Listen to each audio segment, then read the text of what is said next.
Okay, great. Welcome. Thank you so much. Happy Tuesday.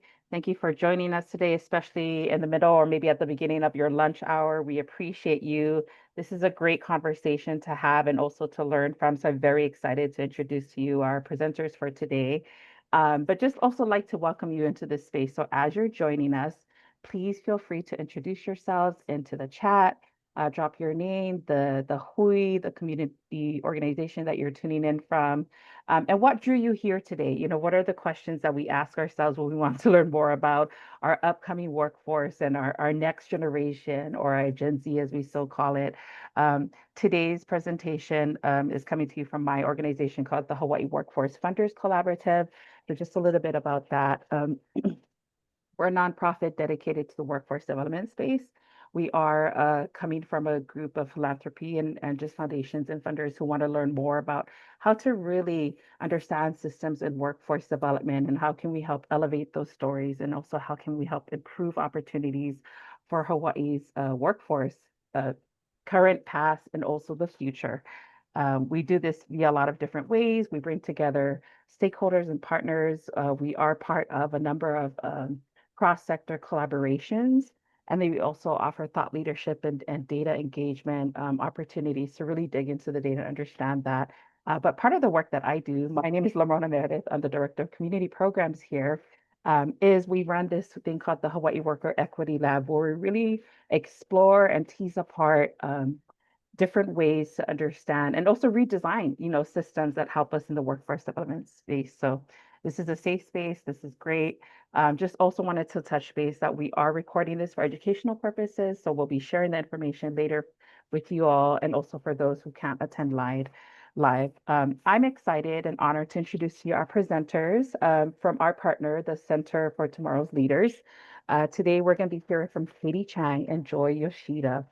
Katie is the executive director. She's led CTL since 2013, and she's been expanding the programs to reach high school students across the state of Hawaii through different leadership development programs, through building confidence, purpose, and community impact. She's a graduate at Pepperdine and Harvard Kennedy School with great experience, as well as she was part of the Fulbright Commission in London, which is amazing, and also worked at the Hawaii State Legislature. Joy Yoshida is a senior associate director for high school programs. She's a lifelong learner and educator from Kaneohe who spent 15 years teaching before she joined CTL. Uh, Go Kaneohe. Yeah. Yoo-hoo! She's a graduate of the Hawaii Baptist Academy and Point Loma Nazarene University. She's passionate about helping Hawaii's youth lead with integrity, compassion, and aloha, both in the classrooms and in communities. I've had the pleasure and honor of working with both of these amazing wahine, and I like to turn the time over to them. Take it away, guys. Thank you so much, Mona. We are so excited to be here today. We're going to introduce ourselves in a second, but teachers, educators, so we got to immediately get in there and be interactive. So, in the chat, we're going to just cuz this our presentation is about an amazing topic, Gen Z. That's why you're all here. So, just to kind of figure out where everybody's at in the chat, please tell us. Oh, I my hand is up. Please describe Gen Z in one word. Again, like Mona said, safe space, no judgment. Be honest. Gen Z, one word.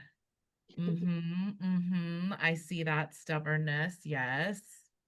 What else? What else? That's going to come up in our presentation. I know. Definitely. Let's get a few more here. Yeah, they're definitely innovative. What else do we have? Oh gosh, Courtney, yes, I don't understand it at all. Yeah, that one's a confusing one. I was just talking to my students about this yesterday, but we can talk more about that later. Okay, yeah, so they're definitely stubborn, they're clueless, they're very innovative and dynamic for sure. Confusing, 6'7", don't understand that, don't think I ever will. But yeah, those are okay. So those are good. Those are some good descriptors.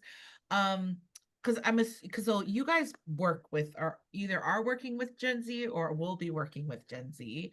And so one of the things we really focus on too is just trying to figure out how do we retain, how do we keep them? How do we retain Gen Z? So that actually I kind of want to hear what you guys do to retain, how do you guys retain your Gen Z employees and work? Oh, it is from a song. Yes, I did hear that. Yes, totally. But how do you retain them? How do you retain your Gen Z? What are some things that you guys do to retain your Gen Z workers? Oh, they are fearless, yes, for sure. How do you retain them? Drop it in the chat. Or if you want to unmute yourself and say it, even better. Social media, yeah.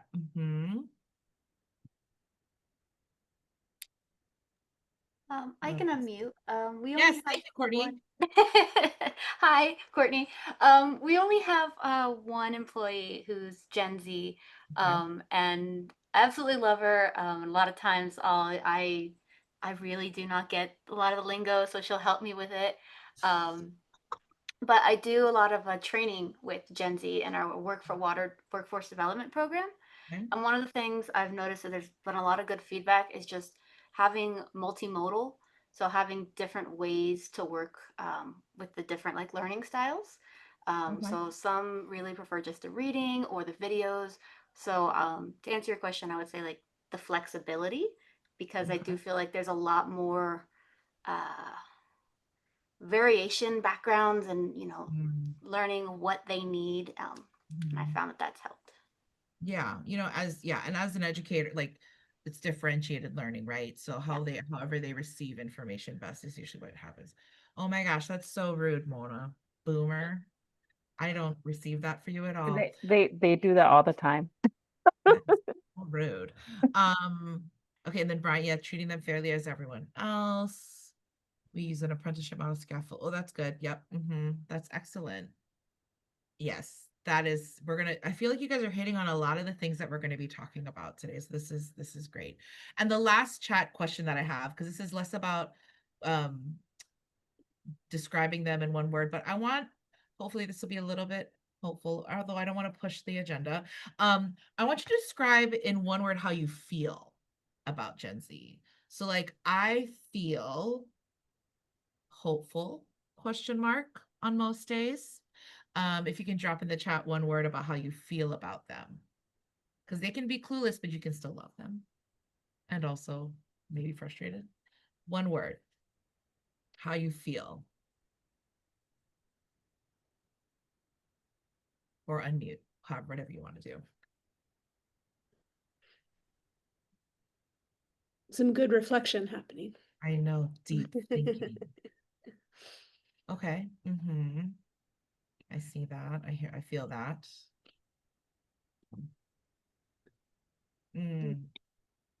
Mickey, that's a good one. Excited. You can hold both. You can hold both. It's a both and. Okay. What else? Let's get a couple more. Either in the chat or you can unmute.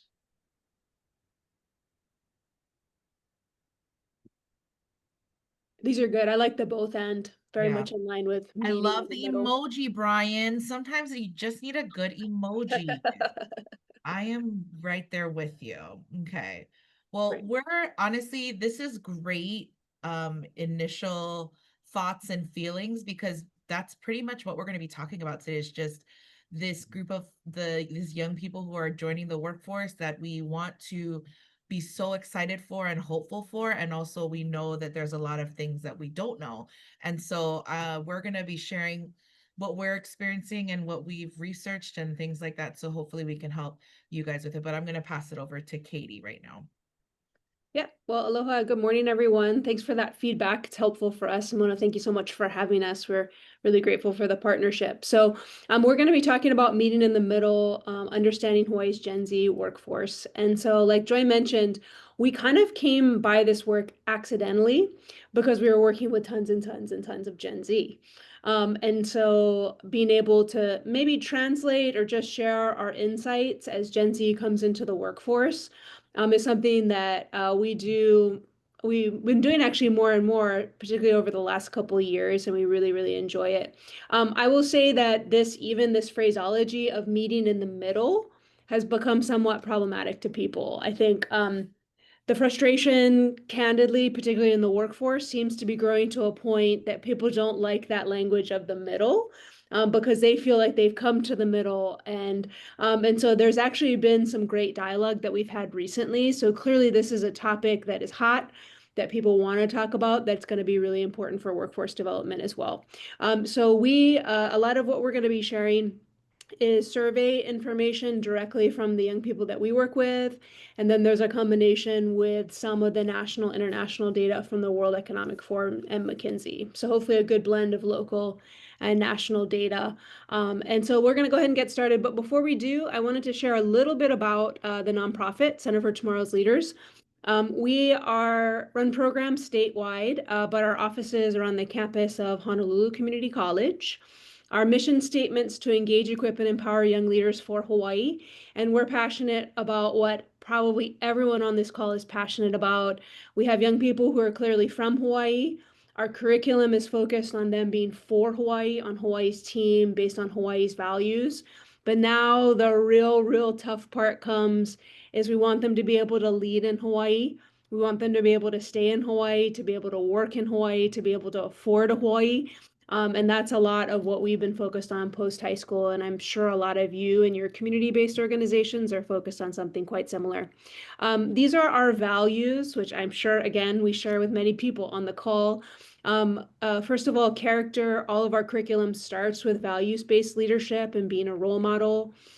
Critical thinking, young people being able to think for themselves, ask questions, really understand issues. Competent in leadership. Specifically, our curriculum's focused on being able to lead about a team of 5 forward and to be able to reach that end goal. Curriculum is very focused on Hawaii and our community, and ends with courage, no matter where the young person is, having the courage to take that first step into leadership. We're developing a pipeline out of high school, and then we hope to be able to feed leaders into all the sectors in Hawaii. This is a quick overview of how our programs work. So, a little bit off there. Starts in 10th grade, and we basically go to mainly public high schools and say, how do we find our more non-traditional student leaders? So the ones that aren't necessarily in student government or captain of the football team, National Honor Society, but really have the potential to lead. And we work with the school to find a partnership. About a third is within advisory periods, about a third is within AVID, and about a third is within the Career Academy structure. The projects in 10th grade are focused at the personal family level. In 11th grade, the curriculum starts moving more towards interpersonal and teams, and the projects are focused in the school and the community. And then 12th grade is focused more on advocacy. We start moving more towards writing, speaking up, storytelling, and then we have a fellows program in that as well. And then increasingly, we've been moving post-high school as our students graduate so that they can lead and find a place in Hawaii. So we have about 1,000 high school students in our program this year, and we have about 300 alumni in various programs. So that CTL in a nutshell, reaching about 50% free or reduced and 75% underrepresented. These are the schools, depending on which community you come from, working on 6 islands, 23 high schools, and we have about 50 leadership classes going. So all to say, a great lens with which to look at the future of the workforce and Gen Z in particular. So that's Center for Tomorrow's Leaders. Before we dive in, I always want to start here because sometimes it's easy to forget where the generations fit. And so it kind of depends on which definition. Pew has a slightly different definition in year than several others, but generally this is where everyone's at. So we have the boomers, it's not just a phrase, right? It's actually a generation. And then Gen X is about 44 to 60. Millennials about 29 to 44, and the group we're focused on, Gen Z, about 13 to 28. They're already about a quarter of the workforce, and obviously that'll get larger and larger. What people find surprising is that Gen Alpha is currently in high school, which is wild, but we're obviously focused on Gen Z here. Before we dive in, we do have a disclaimer that we love Gen Z, clearly. obviously. Everyone here loves Gen Z too. Obviously, it's a phenomenal generation, innovative, collaborative, and we're going to need them. We're going to need them so badly to lead and to be awesome. But we also have felt like it is counterproductive to not acknowledge frustrations that are clearly growing, and to be able to provide a space to have conversation. A question that we always get in the beginning is every generation is different. Everyone thought millennials, which is my generation, were going to be lazy and terrible. And I think we turned out okay. So the question is, why is this any different? And I do think a lot of it will sort itself over time, but I do think technology, the pandemic, several other very significant developments have made the gap between this generation greater than in previous generations. And I think that's why it feels different. And I think that's why there's been a lot of more trouble in the translation, which just means that we need to work a little bit harder to meet in the middle. But we definitely love them, and our whole work is about developing them. So what Joy and I are going to share is 4 paradoxes, 4 things that we've noticed about Gen Z and about working in Gen Z. After each of the paradoxes, we're going to share a tip on ways that we found it effective to work with them. So we're going to go through that, and then we have plenty of time for Q&A and discussion at the end. So the first paradox is so smart, so clueless. Now we hear this all the time. I'm sure you have as well. So this is a very intelligent generation. Knowledge is at their fingertip. This is before ChatGPT. So can you imagine with AI, the knowledge is going to even expand. Another thing that I think is really interesting about social media is young people watching YouTube and influencers really close up. I think what that has allowed is for the generation to learn public speaking and communication way earlier. And so we don't have a lot of public speaking in our curriculum anymore, just because it's being modeled so actively online that we find the generation to be very articulate as well. So there's a lot, they care about world things much earlier, very articulate, very intelligent. And yet, when they come into the workforce, it's a lot of what's happening. How come you can't move from A to B? How come I'm having to teach every small thing and there seems to be a real lack of common sense? And I think that's real, and I think that's playing out in the data. One place where it's playing out that's very interesting is Resume Builder did a survey recently, and managers found that a lack of technology skills was the top thing that was really bothering them, which is ironic, right? Because this is a technology generation. So what they're finding is that Gen Z is really good with social media, but not necessarily with the work platforms and work technology. So they might not necessarily know Microsoft Office. They might not necessarily know email etiquette or how to work a printer. And so we did a focus group recently, and young people shared that they felt like a baby at work. They felt like they just didn't know, because people assume that they know technology because they're good with social media. And so that's just an example of where there might be knowledge in a certain area, but there are actually pretty massive knowledge gaps in others. And so that leads to the first tip, which is as bosses, as employers, we're going to have to expect to teach everything and teach way, way more. So even in tech fluency, tech boot camps, I did a presentation in the construction industry a few weeks ago, and they were saying because the workforce shortage in their industry, they've actually really, really shortened onboarding, and there's a lot of expectation to just throw people in. There's not as much training, and I think that coupled with the fact that Gen Z needs a lot more training, we need to make sure that that gap is actually filled. And so expecting to teach everything, to coach everything, to provide platforms, and we provide a lot of templates in CTL, more fill-in templates for organization. All that is going to go a long way, because Gen Z knows a lot, there's a lot of knowledge, but that doesn't necessarily mean there's wisdom or the ability to apply it. So expect to teach everything. All right, Joy has the next paradox. Yes. So this concept kind of ties into what Katie was talking about with like social media. You know, they are really great with social media. And you would think with being so connected online, like they've got thousands of followers, right? They're connected to thousands of people. They're constantly scrolling, and yet a lot of them have never felt more alone, right? So there's, you know, say from 2003 to 2020, young people ages 15 to 24 started spending about 24 more hours per month alone and 70% less time with friends. COVID, of course, did not help that at all. I think there's a slide with the, not this next slide, but the following slide about plans for Friday night. Like a lot of them, if you can go to the next slide, Katie, a lot of them, I remember growing up and just always trying to get all my chores done on a Saturday so that I could, go out with my friends. That was like the rule, right? You got to do what you got to do to get out. And it's interesting how a lot of times now these young people are choosing to just kind of isolate. Now I think the uptick is happening, but I think that's something that's definitely a lot different. And so Gen Z actually really wants, like, they want real, they like words like authenticity, vulnerability. Those are the things that they really want in relationships. But at the same time, there's this really strong link between like the rise of social media, the rise of mental health struggles. Sorry, if you go back to the previous slide, Katie, that, these students are feeling more stressed compared to like baby boomers who I think actually had stress. Not that these kids don't have stress, but you know what I mean? So like 60% of they feel stressed compared to the 31% of baby boomers. And then a lot of them are missing school because of this stress. And I think we all know that there's like an attendance issue. So a lot of this is there's a lot of things contributing to this. We do think and know that social media plays a huge role in this. So on average, Gen Z watches around 7 hours of video a day. That's just video. That's not even scrolling screen time.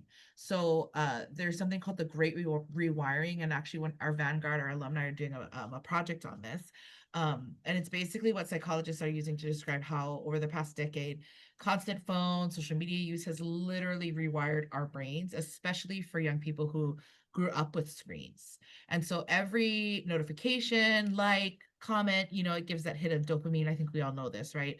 The feel-good chemical. And over time, our brains start to expect these things. And so real life interactions, face-to-face conversations can start to feel slower, less exciting, and sometimes even uncomfortable. And honestly, as a teacher who started out 20 something years ago till now, I feel like I have to be like a circus monkey sometimes with my students because the attention span is so short that unless I like switch it, it just seems like, and I understand why. When you're on a screen, you can just scroll to the next thing. Of course, that's totally going to make sense, right? So, but that's why, so anyway, I would say a lot of our teens today are connected like 24/7. They know the locations of their friends, which is wild to me. I can't even imagine giving somebody my location, but they literally know where everybody is. And yet there's still, that actually exacerbates, I think, the feelings of loneliness and anxiousness, right? And so,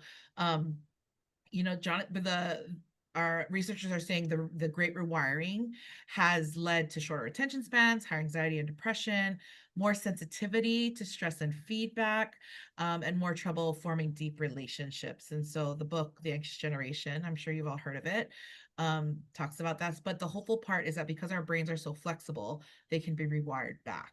And so again, this is with face-to-face connections, real conversations, sharing experiences, all of that literally helps our brains to reset towards belonging and well-being. So every time we can make space for students, our students, or for you guys, your team, to talk to each other, to greet each other, to build trust, like those are all the things that are going to help to retain their brains for real connection. Another more research as far as like I feeling so connected yet so isolated. The constant stimulation of their screens, so like TikTok, right? Almost half of Gen Z says that TikTok keeps them up at night. And as somebody who used to be on TikTok, I can attest to that. And I'm an adult, like I'm a grown up, and I was even finding myself. Wow, Joy, I've never had a TikTok. That's wow. It's pretty brutal. Don't do it. Just kidding. But yeah, like it's one of those things where like I, as a grown up, was staying up way past where I should be. And I just can't even imagine like for over half of Gen Z, like literally not getting sleep. And you know what happens when we don't get sleep?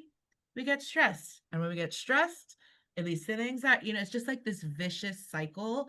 And so yeah, over half of Gen Z said they've taken at least one social media detox this year just trying to manage anxiety. And we have had students, we have a camp every year that we run with our seniors, and they're not allowed to have their phones for most of it. And at the end of camp, they usually say that that's the highlight for them, is that they were able to disconnect and it made them feel so much better. It's really interesting. The cool thing is that we asked some of our seniors, like we asked them, like, what do you think, if your generation is too sensitive? And so we've got a few quotes for you guys, because it was actually very eye-opening. So one of our students said, yes, because everyone internalizes everything and is heavily dependent on everyone's opinions instead of standing on their own. That's one quote. Another one is basically that they think their generation is sensitive for a lot of reasons. Again, the being overprotected, I think, by their families maybe made them worse with their phones. Because of this, I find that many of us are unprepared to start life on our own or face the real world. We're too comfortable with complacency, and that leads us to also be very sensitive. The next quote, I think we're sensitive, but in a good way. We're more aware. So this is true. They're more aware of mental health and social justice, and they really want to do things to make impact. It's just a matter of being, like it says, but it makes them a little overly reactive. I agree. I think this next one is my favorite. Hell yes. The mental health, the certain beliefs, the gentle parenting, that is also crazy to me. Like, grow up a little. Certain kids, you can tell by the way they act, they grew up different. So, I think that's the last one. Yeah, Katie? Yeah. Yeah. So I think I love their honesty. I love that they know, like, they're very aware. They're very aware. And they're very reflective, and they really do have an understanding of what's happening. So what can we do about this? So here's the tip. Here's the trick. Basically, it's all because they're they feel they're isolated, even though they are connected. You building a culture of building relationships. So honestly, it's as simple as saying hi to, doing check-ins. We have doing talk times. I know that sounds kind of silly and basic, but if you can create a culture where you're building relationships, they know that you care. That's going to be that's going to be a huge step for you, and I think for your team. So again, what we can do, we just build those relationships, and then creating that. But when you do that, it creates a culture of trust. So we always think of relationships like a bank account, right? Like, every time we show we care and trust, we're making a deposit. And so the more deposits that you make, the stronger the relationship gets. So, and that's also where leadership starts, right? Connection and trust. That's the only way we're going to get to where we need to go. So that was long, but it was important. Next up, Katie. Yeah, and just to put a finer point for a lot of you, from what I know of the community-based organizations on the call, are working with a lot of employers, and things that we're hearing about the sensitivity and the mental health. It's a lot of crying, which is, it's something that if we work with young people, we're kind of used to it. But if you can imagine more traditional sectors, managers that are not used to this, clearly these types of things are kind of shocking. And so how to build a culture that is relational, but at the same time maintaining standards, particularly in safety environments, we're getting a lot of questions. How does this look in a unionized environment? How do mental health days relate to PTO? So there's a lot of practical employer questions that come up in sessions like this. But I think really building that culture of relationship and realizing what's going on behind the scenes is so important. So thanks, Joy. That's great. The third kind of paradox is big demands and kind of basically wanting it all. And so I think it used to be that we would know that between work-life balance, meaningful work, and salary, you are lucky if you get to pick two, right? So if you're in our nonprofit sector, you definitely get meaningful work. You probably don't get the other two. But maybe if you're in a job where there's a lot of stability, you do have that work-life balance. Salary, maybe, it's not exactly what you were looking for in terms of meaning. But I think one of the challenges that Gen Z is bringing into the workforce is they want all three. And because they want all three, that's putting a lot of strain in what they're bringing. And again, this is a good thing, and that they're bringing up conversations about the way we pay people, the way we treat people. But there also is a challenge in that in some places and times in your career, you just can't have it all. And how do we set an expectation? So we are always surveying our students in what's the number one thing they're looking for in a job, I think it's significant that salary is never at the top, although salary is clearly important, living wage, everything that the Hawaii Workforce Collaborative is working on, which is great. But work-life balance usually comes up on top. And I think Courtney was saying that in terms of flexibility, being able to prioritize. And I think what's interesting for Gen Z is they don't even have to be working on the weekends to consider themselves working. So if they are thinking about work on the weekends, they think that they don't have work-life balance. And I think that that's important because we used to think coming into the office, working Saturday, Sunday, that was not good. But that for them, even thinking about it can be a challenge. And so we're thinking about work-life balance in kind of a different way. The other thing that I think is an interesting trend that we've been observing is a lot of people, a lot of Gen Z, they have this delineation now between strategic and implementation. So they see their role as they really like doing strategic type of work, but they don't necessarily like doing implementation. And so I'll have conversations saying, hey, we all want to move to a more strategic level to be able to be at that level, but that might take decades. It might take some time being on the ground working. But I think certain types of jobs and just the way we talk about work, that is highly desirable.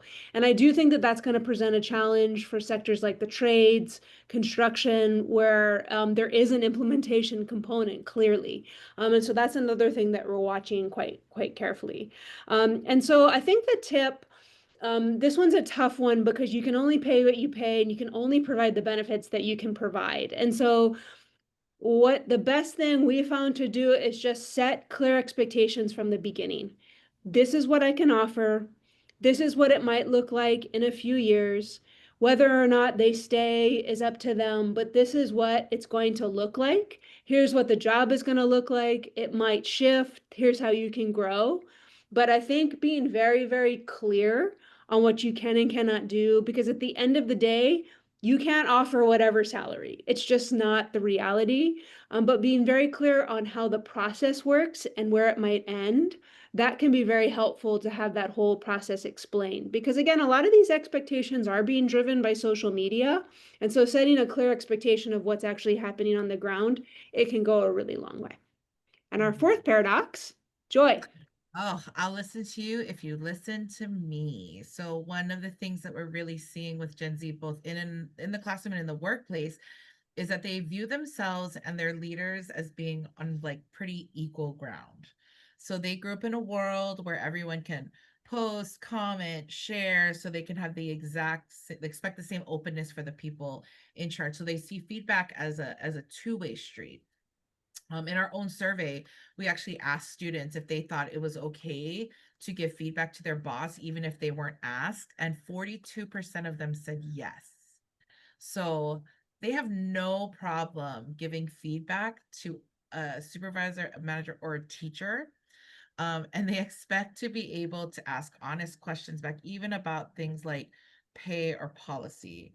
So again, this is very wild to me as somebody who did not have this mindset.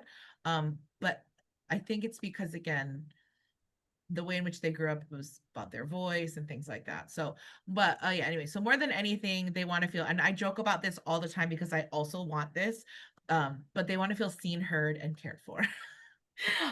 Because I mean, yeah, who doesn't? Everybody does. So, but because everything today is searchable, they can Google everything. Gen Z tends to believe that because they can find the answers with just a few clicks, that equates to being having authority on these things. And so, in a lot of ways too, we see this in CTL that they actually trust their peers' advice more than like the wisdom of people who've actually like lived life, had real world experience.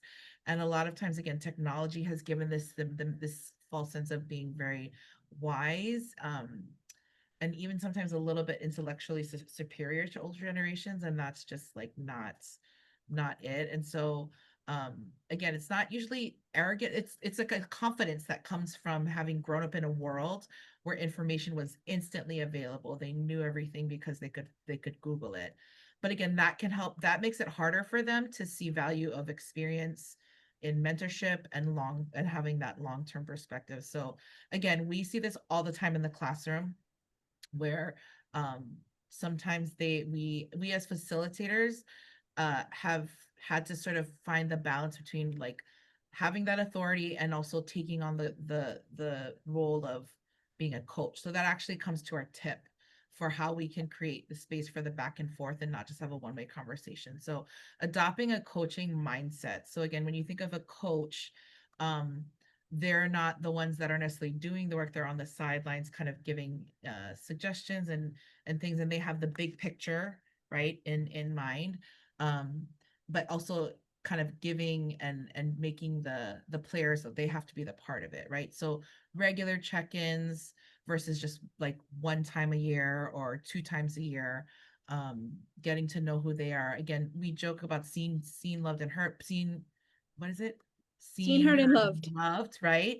But I think the thing with this generation is they're very, again, very relational, right? If they feel like you care for them, if they feel like you're willing to listen, they're much more open to hearing feedback in return. And I know that this is part of where the struggle of meeting in the middle happens, right? Because a lot of times, people are like, well, I wasn't listened to at work. I just did what I was told. And that's true. But I think we can, like we had said, we love this generation and we love these young people. And we also know that if we want them to succeed and lead, we're going to have to figure out a way to hold them accountable, have the expectations, and also understand that they grew up in a very different time than we did. And so I think, yeah, building that trust is where the growth happens. And then that's where you can kind of go and move forward as far as like supporting them and doing all the things. So yeah, coaching mindset, that is what we found. Yeah. And a common question we get is like, this is all nice, but we're really short staffed. I just don't have time for this. That is a common question. And so we've been experimenting even in Center for Tomorrow's Leaders, just simple things that we can do to create this.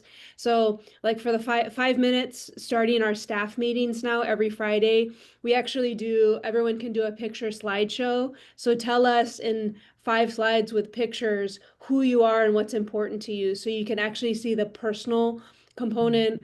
We added another section in our staff meeting where we actually dive in with our leadership curriculum and we ask one question.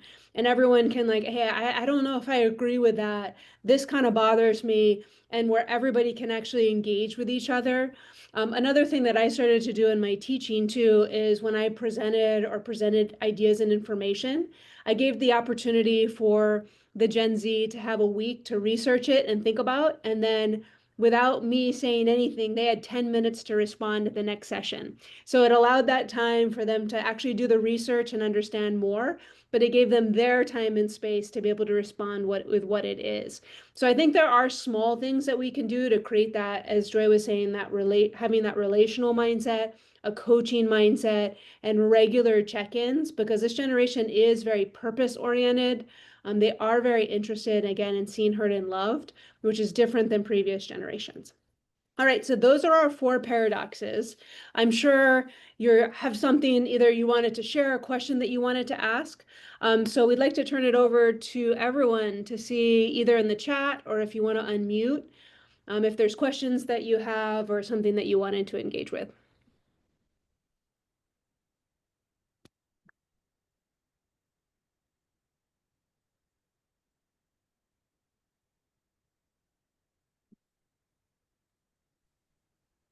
Oh, thanks, Brian.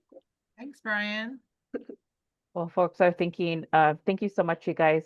Just everything you shared, I feel like it's been almost therapeutic to hear, because I've experienced to some degree with my own kids. Right. I really love like the practical tips that you shared with, the small steps we can do just, in trying to retain this generation as, as a future workforce. Quick question with what you've been doing, and I love that you have like these test and proven 4 paradoxes, and then also like the tip, like practical usable tips. And something that came up for me as you're sharing this, especially here in Hawaii, right? Like, have you seen sort of, in addition to that, this conflict with, yes, this generation acts a certain way, but then also within their individual family dynamics, there's Mm. push and pull with culture, right? Like Mm. there's different and granted that's probably a whole nother webinar session, but like even in the culturally sort of uh, uh, Yeah. approach, right, within their families and within the workplaces, does that come through in any of these data surveys that you guys have and conversations you've had with your population? Mm-hmm. Yeah, that's a great question. And again, like it's hard to generalize a whole generation, but on the flip side, they're all consume. I don't think it's an overstatement that they're all consuming the same media. And so that is kind of a leveler that's odd because it does seem to transcend culture in a way that probably wouldn't have even happened a few decades ago. But when I think you're absolutely right in the ways that families raise kids, the values that they instill, and also from communities. I mean, we're now working in every one of the DOE's complex areas, and the demographics of our 1,000 high school students match exactly to the demographics of Hawaii, which is very cool. And so there definitely is variation. I'm sure all of you on this call see it too, the difference between rural and urban. Different communities have different vibes. But again, because of technology and you can see the entire world all at once, it's a lot easier to see trends, which is both a good and a bad thing. But Joy, do you have anything to add on that on I was family and gonna culture? I was gonna joke. I think what you said, Katie, about the social media of it all. Because again, I work with I have the privilege of working with students, Waipahu, Campbell, and then I fly to the Big Island and I work with students at Kohala High School and then Kealakehe. And so it's interesting because the kids that are from the rural communities know, because of social media, because of technology, they're talking about the same things that like a lot of our kids in Honolulu are talking about. So, but then also the family dynamic culturally is it definitely has it definitely makes a difference, I think, Mona. When I was working in Waimea last year, there was a lot of students who I had a few students from Marshall Islands, and so they still were very Gen Z, and also though there was definitely the difference of um, cultural family commitments and responsibilities that played into that. I don't know if that was answering your question. Yeah, no, it certainly does because I feel like with that, there's these other extra dynamics, right, that they have to navigate through and grapple with. And then you even shared, both of you even talked about like the mental health aspect of things, which I was like, wow, it was spot on. Like I see that and I experience that to some degree. Whereas like back in our generation, we didn't talk as openly about that stuff, right? Whereas they're comfortable. So thank you for pointing that out. Yeah. I have a question. With the students that you're working with, have you guys seen any trends about kind of like the types of jobs that this generation is interested in? Because I do workforce development in trades and like water and wastewater, and I actually just pulled up our evaluation from our last cohort, and we only had like 2 students that are in the Gen Z range. I mean, most of them are considered more millennial. Mhm. So just wondering, have you seen any of those trends? I think it depends on the community. So like for as far as general um careers that they want to go into, like my students at Waipahu are definitely more in the nursing healthcare sector, kind of wanting to focus on that. In Kohala, because it's a very agricultural sustainability community, I mean most of my students are in Indianapolis right now because there's an FFA conference, FFA thing. So they're more wanting to do things outside with in very INA based kind of thing. So um I think it might, I mean, I don't know if there's like a general like one that they all want to go. They just want to make money. And they want to be able to not be stressed out. So I don't know, Kate. I don't know if there's anything that we Yeah, I'm actually curious what people think about this. We have thought about how this relates to everything that's going on with pathways and career academies, which are so important. But I wonder if the desire for work-life balance, work from home, and high salary, I'm wondering if that will become the goal regardless of the sector. And I wonder, because even we presented to the general contractors a few months ago, and they said that they are getting requests for work from home in construction. And I asked again because I was like, there's no way. And they're like, yeah. So I wonder, and again, like that's not true of all young people, but as that desire grows, this flexibility, as work changes so much, I wonder if that is going to affect what young people look for. Although we're still seeing a lot of the like career academy things that they get in the career academies. But that actually is something we should probably be tracking a little bit more. Thank you. And if you have anyone interested in working in water and wastewater, happy to send us our way. Okay. That is a job security job. Yes, we all go to the bathroom. We all need to drink. Yeah, exactly.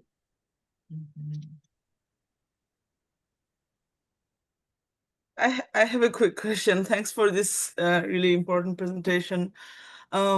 Do you feel any age gap when working with Gen Z? Personally, me, I created this presentation. I have a virtual talk in a school, and I was talking with one of my coworker faculty, and she was saying, "What do you think? Do you think they know Matt Damon? They're because one of my slides is like Martian, talk about Mars Totally. Yep. exploration or moon exploration, Apollo, like inspiring them about learning about space and be aware about, and be, like have good leadership.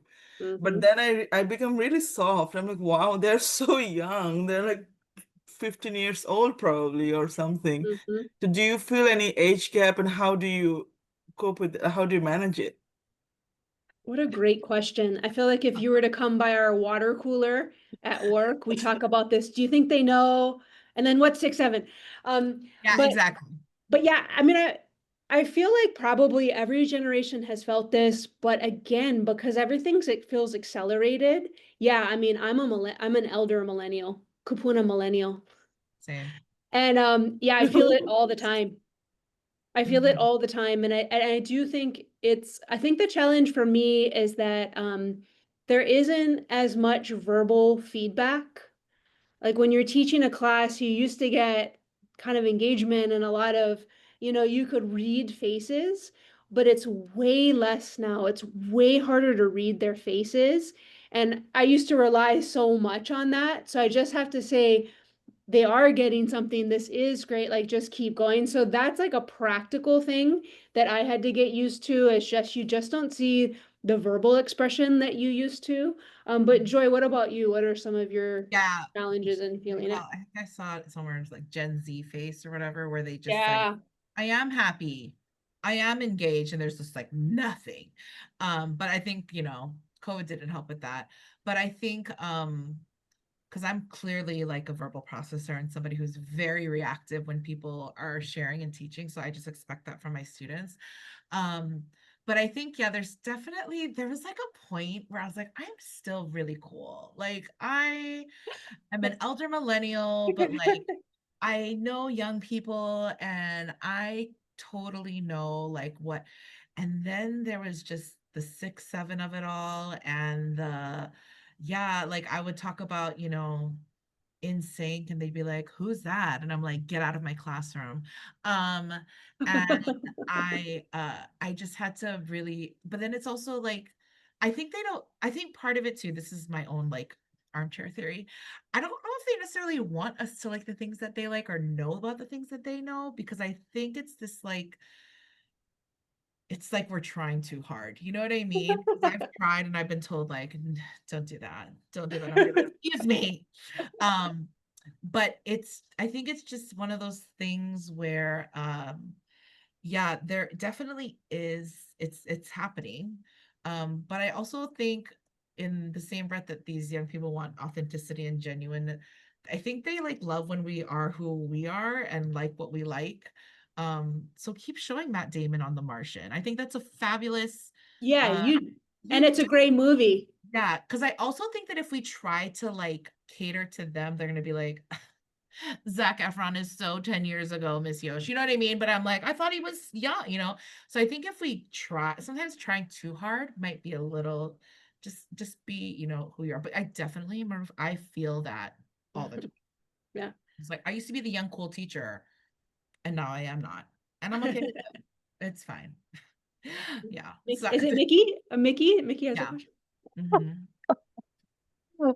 Oh my goodness. Thank you so much for it's comedy is truth and timing. And yeah, you guys got it. This is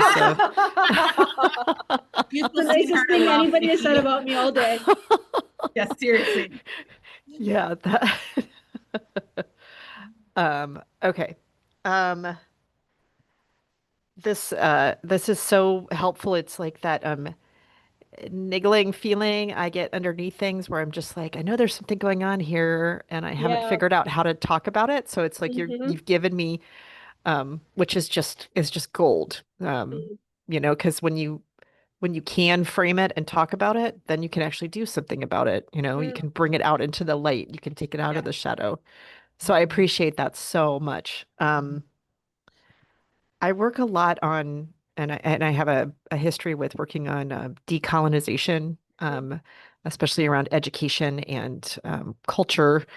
Um, and one of the things that's really interesting to me when we think about work and workforce development and education um, is framing in those places. Of like, what does it mean to decolonize work mm, um, and to actually be engaged, aloha aina, connection with each other, connection with life. Uh, and a Comanche teacher of mine told me that traditional education is indigenous education. mm, And so I've been thinking about that with uh, workforce too, right? Traditional work. What if that's actually indigenous mm, living? mm, And what we have now is conventional. mm, And we haven't had it that long, really, in the scheme of humans being here. mhm, But it's just an interesting thing to think about then with younger people mhm, and them wanting this purpose and this connection. mhm, And what if in a way there's a part of that that is more traditional. mm, Like I call it nested hierarchy, mm, or holarchy is another term for it, where it's like we exist, you know, within this system and this culture, and our elders are a part of holding that. You know, our kapuna, they carry that, you know, Ike kapuna can really hold us.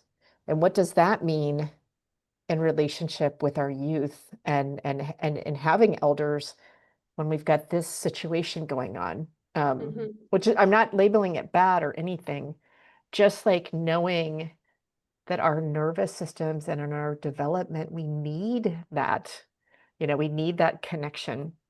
mhm, So this information is so useful to think about how to engage in a healthy way in the mm. holarchy in all the ways. Yeah, Thank that's so you. good.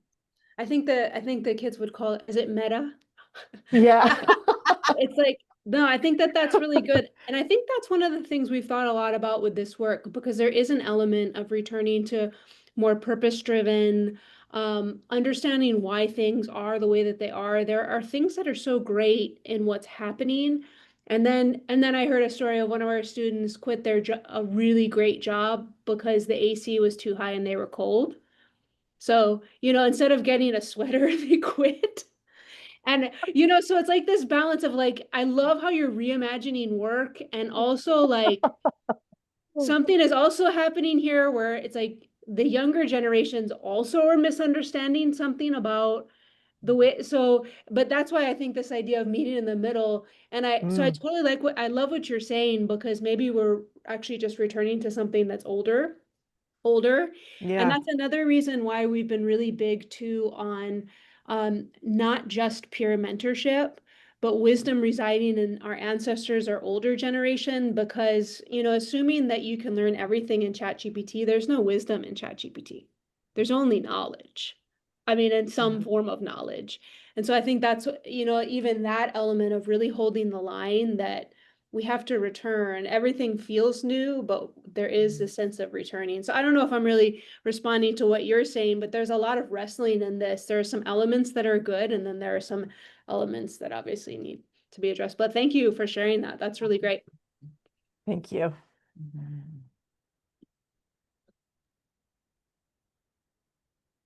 Love it. Thank you so much, Mickey, for articulating that. You hit it on the nail because I'm like, the way you presented Joy and Katie, and frame this are all the different things I feel a lot of us grapple with and go through these paradoxes, especially with this generation, but Yeah. just haven't really quite like put a label to it, right? Or put it in such a way where it's great to understand and hopefully in a simple way that we can actually take into action Mm. and implement within our organization. So thank you. This is great. Just keeping an eye on time. We have 3 minutes left. Anyone else have any questions for Katie and Joy today? Or comments, observations, especially with this fun generation. And I love the comedy, you guys. This is like, awesome.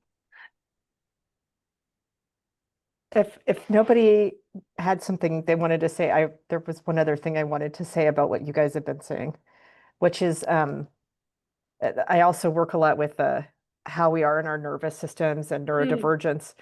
Yep. And our nervous systems tend to do this binary where it's like too much, too little. And like for me growing up, my elders and my kumu, they taught me to like titrate and try out too much, too little and find that middle. But I think people that don't grow up with that specific kind of training and their experience don't know how to do it, especially if they're neurodivergent, right? Like they don't know that direct instruction and how do you figure out what's just right or like how to rebalance. Yeah. So I love that you used meeting in the middle because there's a part that's that like it's almost like a direct instruction and how do you come back to the middle, to the center. Yeah. Thank you for that. And I wonder too, with TikTok and YouTube, all these rabbit trails, nothing's directional. Mm. It's like random. So like how do you center in an environment like that?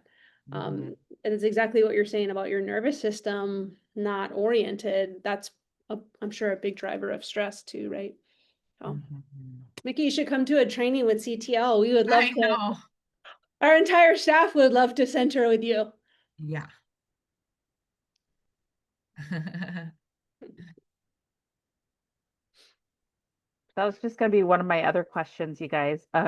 Anything happening? We all know that there's a lot happening with CTL, but like any other upcoming public events that you can share with us so that we can help support in some way, or even to better understand and help support this generation. Well, that's great. Thank you. Yeah, I mean, we're in the community a lot, like all of you. So if you want to shoot us an email and we're going to be in the same place, we would just love to connect because a lot of the work is happening directly in high schools. We also run a summer internship program. So if that's any way that we could partner, then that would be really great as well. But besides that, our Gen Z and younger staff is excellent at social media. Our Instagram is super fun. So if you just wanted to follow us on Instagram, we put up a lot of videos and we're going to be putting a little bit more Gen Z content as well. So we'd love to have you follow. It's just CTL Hawaii. Okay, let me put it in the chat. Awesome. Thank you. Thanks for that opportunity, Mona. Appreciate it. Yeah. Thank you for sharing that.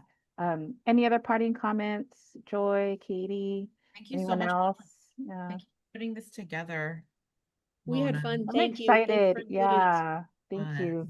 Before everyone goes, like to mahalo everyone for joining us with their lunch hour and sharing some giggles and laughs with Katie and Joy as we learn more about our next generation future of Hawaii's workforce.